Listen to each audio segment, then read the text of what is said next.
ഷാഫിഈ മദ്ഹബിലെ പ്രഗത്ഭ പണ്ഡിതനായിരുന്നു ഖാദി അബൂ ശുജാഅ റളിയല്ലാഹു അൻഹു.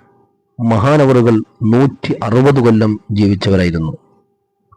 160 കൊല്ലം ജീവിച്ചിട്ടും എവിടെയും ശരീരത്തിന്റെ ഒരു ഭാഗത്ത് പോലും വാർദ്ധക്യത്തിന്റെ അടയാളം ഉണ്ടായിട്ടില്ല. മറ്റുള്ളവർക്ക് ഈ വിഷയത്തിൽ അത്ഭുതമായിരുന്നു. ഖാദി അബൂ ശുജാഅ റളിയല്ലാഹു അൻഹുവിനോട് 160 കൊല്ലം വരെ ജീവിച്ചിട്ടും അവയവങ്ങൾക്കൊരു പ്രശ്നവും പ്രയാസവും കാഴ്ചയ്ക്കൊരു മങ്ങലും വരാത്ത കാരണം അന്വേഷിച്ചപ്പോൾ മഹാനവറുകൾ പറഞ്ഞ മറുപടി വളരെ ശ്രദ്ധേയമാണ്. എൻ്റെ ഒരവയവം കൊണ്ട് പോലും ഞാൻ അള്ളാഹുവിന് എതിര് പ്രവർത്തിച്ചിട്ടില്ല. കുട്ടിക്കാലം മുതൽ അള്ളാഹുവിനെ സൂക്ഷിച്ച് ഞാൻ ജീവിച്ചപ്പോൾ വാർദ്ധക്യ സമയത്ത് അള്ളാഹു എന്നെ സംരക്ഷിച്ചു എന്ന് മഹാനായ ഖാദി അബൂ ശുജാഅ റളിയല്ലാഹു അൻഹു മറുപടി പറഞ്ഞു. ഹറാമുകളിൽ അഭിരമിക്കുന്ന, തെറ്റുകളിൽ വഴുതി വീണ് തെറ്റുകളിലായി സഞ്ചരിച്ചു കൊണ്ടിരിക്കുന്ന നാം ഓരോരുത്തരും ആലോചിക്കേണ്ട ഗൗരവകരമായൊരു വാക്കുകൂടിയാണ് മഹാനവറുകളുടേത്.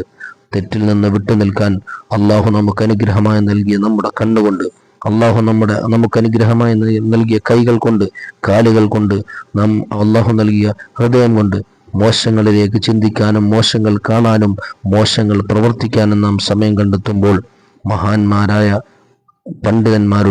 മഹാന്മാരുടെ ജീവിതം നാം പഠിക്കുകയും അത് നമ്മുടെ ജീവിതത്തിലേക്ക് പകർത്താൻ ശ്രമിക്കുകയും വേണം. നമുക്കവരെ പോലെയൊന്നും ആകാൻ കഴിഞ്ഞില്ലെങ്കിലും അവരുടെ ബർക്കത്ത് കൊണ്ടെങ്കിലും രക്ഷപ്പെടാൻ നല്ലതിനു വേണ്ടി നാം ശ്രമിച്ചുകൊണ്ടേയിരിക്കണം. തെറ്റിൽ നിന്ന് വിട്ടുനിൽക്കാൻ ഏറ്റവും കൂടുതൽ ശ്രദ്ധിച്ചുകൊണ്ടേയിരിക്കണം. വർദ്ധിത നന്മയേക്കാൾ തെറ്റുകളിൽ നിന്ന് അകന്നു നിൽക്കുക എന്നത് നന്മയിലേക്ക് നമ്മെ കൂടുതൽ അടുപ്പിക്കുമെന്ന് മഹാന്മാർ നമ്മെ പഠിപ്പിക്കുന്നുണ്ട്. അതുകൊണ്ട് തെറ്റിനുള്ള സാഹചര്യങ്ങളും അതിനുള്ള അവസരങ്ങളും നാം ഒഴിവാക്കുകയും നന്മകളുടെ സാഹചര്യങ്ങളും നല്ലവരുമായി ബന്ധപ്പെട്ട് നിൽക്കുമ്പോൾ നന്മകൾക്ക് അള്ളാഹു ഉദവി നൽകും. അള്ളാഹു ഖൈറായ ജീവിതം നൽകി ഇരുലോക വിജയിക്കുന്ന മുത്തഖീങ്ങളിൽ പെടുത്തി അനുഗ്രഹിക്കട്ടെ.